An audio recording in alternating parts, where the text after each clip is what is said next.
जयपुर आगरा राष्ट्रीय राजमार्ग पर जयपुर से लगभग 40 किलोमीटर दूर आगरा रोड पर बांसखोह गांव में स्थित नईनाथ धाम है। यहाँ के नईनाथ महादेव मंदिर के नामकरण की अनोखी कहानी है।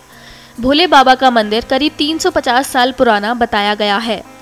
मंदिर में स्थित शिवलिंग के बारे में कहा जाता है कि वह स्वयं भूमि से प्रकट हुए हैं। जानकारी के अनुसार सैकड़ों साल पहले बांसखोह में एक राजा थे, उनकी 3 रानियां थीं। विवाह के बाद भी इन तीनों के कोई संतान नहीं हुई। ऐसे में एक दिन एक रानी को सपने में शिव जी दिखाई दिए। इस पर तीनों रानियां पास ही जंगल में बने शिव मंदिर में गईं। तो शिव मंदिर में रह रहे बाबा ने रानियों को मंदिर में पूजा करने की सलाह दी।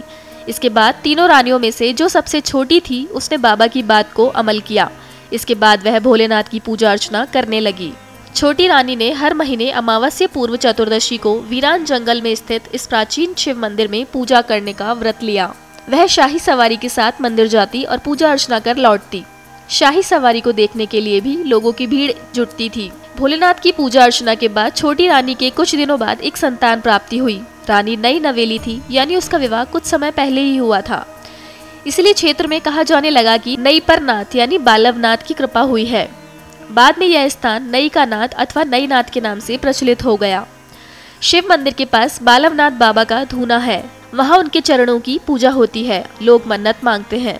हर महीने अमावस्या से पहले चतुर्दशी को यहाँ मेले का आयोजन किया जाता है।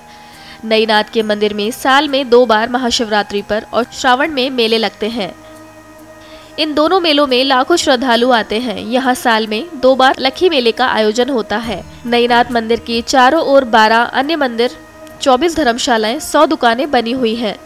यह मंदिर क्षेत्र के 14 गांव के 150 परिवारों के करीब 900 सदस्यों की रोजी रोटी का एकमात्र साधन है। लंबे समय से क्षेत्रीय जनता धाम को पर्यटन स्थल घोषित करने की मांग भी कर रही है।